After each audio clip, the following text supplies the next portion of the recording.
वो मंजिल भी सर झुका देगी जब दमदार तेरी तैयारी होगी, मुट्ठी में होगा सारा जहां जब किताबों संग तेरी यारी होगी।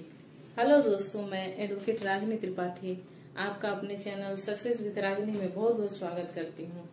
जैसा कि आप सभी जानते हैं, सभी कॉम्पिटिटिव एग्जाम में हिस्ट्री का कितना इम्पोर्टेंट रोल है, या वनडे हो या स्टेट पीसीएस या यूपीएससी। और जैसा कि आप सब देख रहे हैं, आजकल एग्जाम का पैटर्न किस तरह से चेंज हो रहा है, तो अब ऊपर की स्टडी से कुछ होने वाला नहीं है। हर टॉपिक का गहन अध्ययन की नितांत आवश्यकता है। इसी बात को मद्देनजर रखते हुए आज से हम अपने चैनल पे एक हिस्ट्री के एक श्रृंखलाबद्ध तरीके से अध्ययन करेंगे, जिसमें हमारा शुरुआत प्राचीन इतिहास से होगा और उसके टॉपिकों का विस्तृत वर्णन करेंगे। आज का टॉपिक होगा प्राचीन इतिहास में प्रागैतिहासिक काल, जिसे पाषाण काल भी कहते हैं। और ये पढ़ाने से पहले मैं बता देना चाहती हूँ कि सारे तथ्यों को इस व्हाइट बोर्ड पे लिखना मुमकिन नहीं है, इसलिए कुछ तथ्यों को संक्षेप में लिखा है, जिसे आप नोट डाउन कर सकते हैं। अब आके मैं जो बोलूंगी और जो इम्पोर्टेंट टॉपिक लगेगा उसे आप नोट डाउन करते चलें। और इसी के साथ शुरुआत करते हैं। प्रागैतिहासिक काल को पढ़ाने से पहले मैं बताना चाहूंगी कि स्रोतों के आधार पर इतिहास को कितने वर्गों में बांटा गया है। स्रोतों के आधार पर, जैसा कि यहाँ मैंने लिखा है कि स्रोतों के आधार पर इतिहास 3 वर्गों में बांटा गया है: प्रागैतिहासिक काल, आद्य ऐतिहासिक काल और ऐतिहासिक काल। प्रागैतिहासिक काल के बारे में ही आज हम विस्तृत वर्णन करेंगे।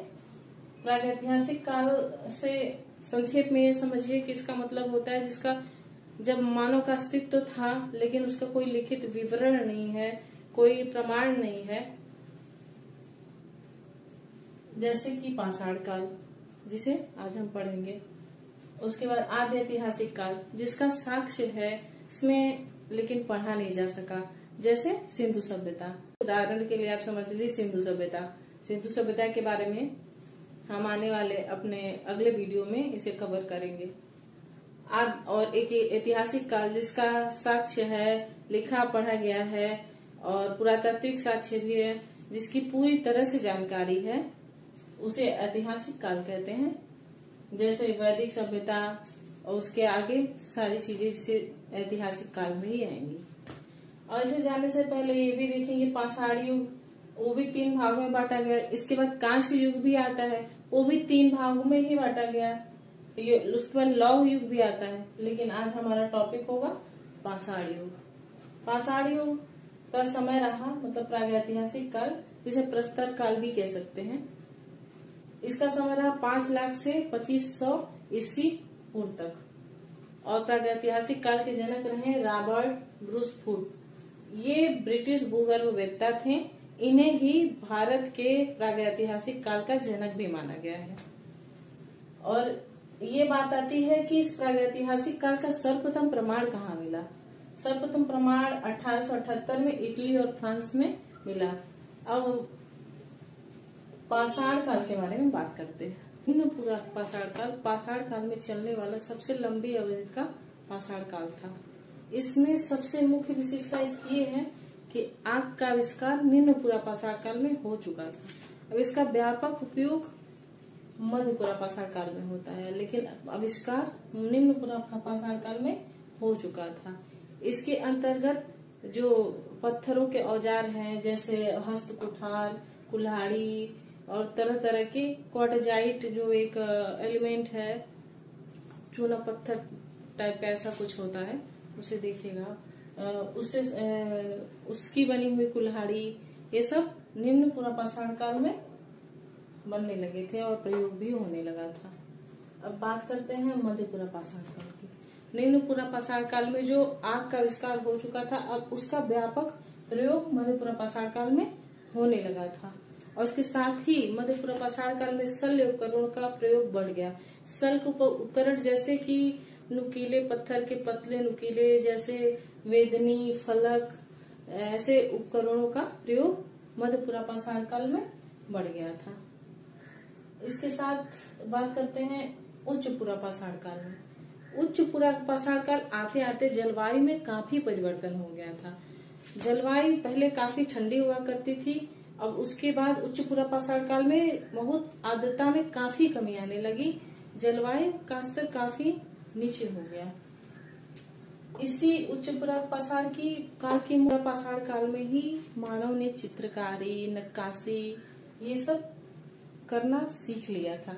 ये चित्रकारी का साक्ष्य हमें भारत में मध्य प्रदेश में भीमबेटका, यहाँ मैंने लिखा होगा, भीमबेटका की गुफाओं में यहाँ से प्राप्त होता है।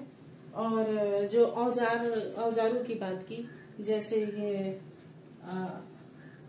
डिडवाना, ये कुलियाना, यहाँ कर्नाटक के हुंसी, छत्तीसगढ़, यहाँ से औजारों से जितने भी अवशेष यहाँ से हैं, एक तरह लगभग भारतीय प्रायद्वीप के लगभग सभी क्षेत्रों से इस पूरा पाषाण काल के अवशेष प्राप्त होते हैं। ये आंध्र प्रदेश के कुर्नूल से जो आग का आविष्कार हुआ, यहाँ से राख का अवशेष प्राप्त हुआ था। ये इम्पोर्टेंट है, नोट करिएगा। अब बात करते हैं मध्य पाषाण काल की। मध्य पाषाण काल का काल था 10,000 ईस्वी पूर्व से 7,000 ईस्वी पूर्व तक। मध्य पाषाण काल को एक और नाम से जाना जाता है लघु पाषाण काल। यहाँ मैंने लिखा नहीं है, देखते हैं।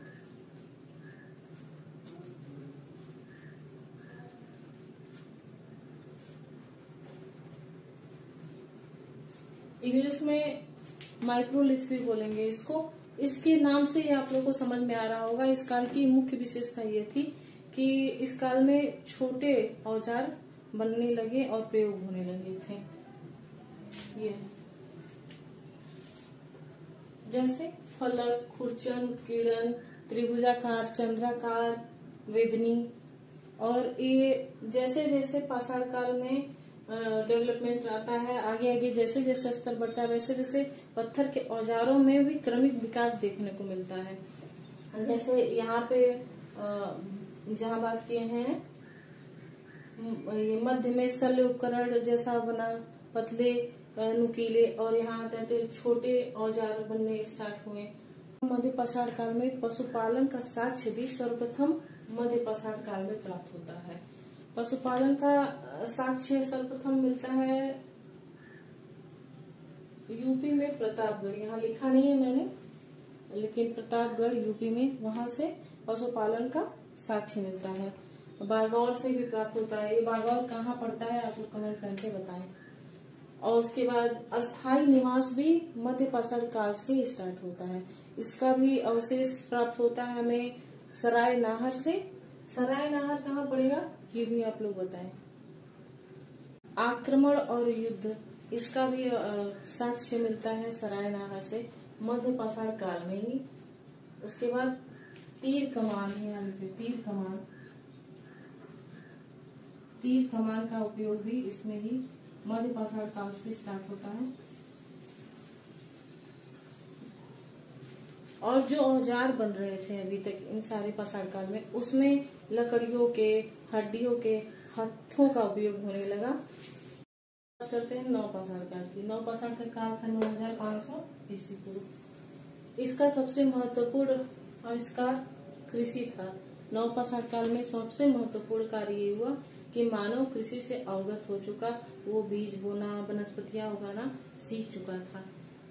जैसे जौ, चावल, गेहूं, दलहन, इन सब से वो अवगत हो चुका था।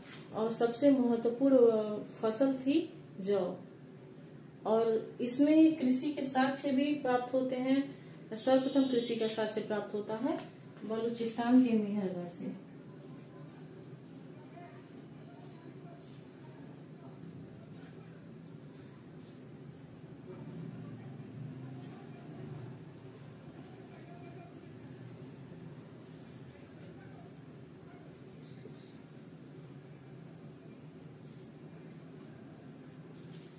इसके अलावा ये जो मैंने लिखा कोल्डिवा यूपी में पड़ता है। यहाँ से चावल के साक्ष्य मिले।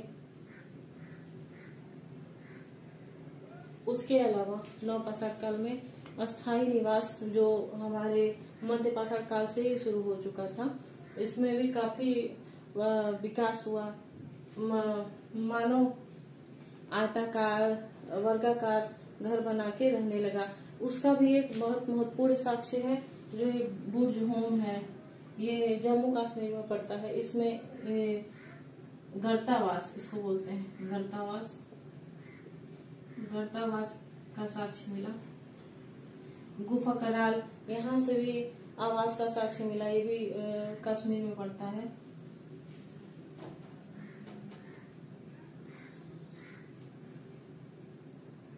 का साक्ष्य मिला। कुत्तों को पालतू पशु बनाया गया नव आषाढ़ काल से ही। ये जो चिराग है बिहार में पड़ता है, यहाँ से हड्डियों के औजार का अवशेष मिला। कुत्तों को पालतू पशु भी नव पाषाण काल में बनाया गया।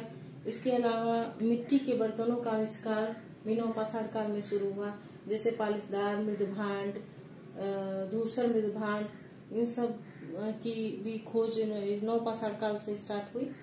ये काफी मतलब नव पाषाण काल एक क्रमिक विकास वाला पीरियड था। इसमें सबसे इम्पोर्टेंट ये आता है, आप लोग नोट करें, बुर्जहोम, यहाँ गर्तावास, ये सब कौन सा साक्ष्य कहाँ से प्राप्त हुआ, इस पे आप लोग, जैसे यहाँ पे मैंने बताया, यहाँ का अवशेष आंध्र प्रदेश के कुर्नूल से राख का अवशेष मिला था, इस पे ध्यान दें।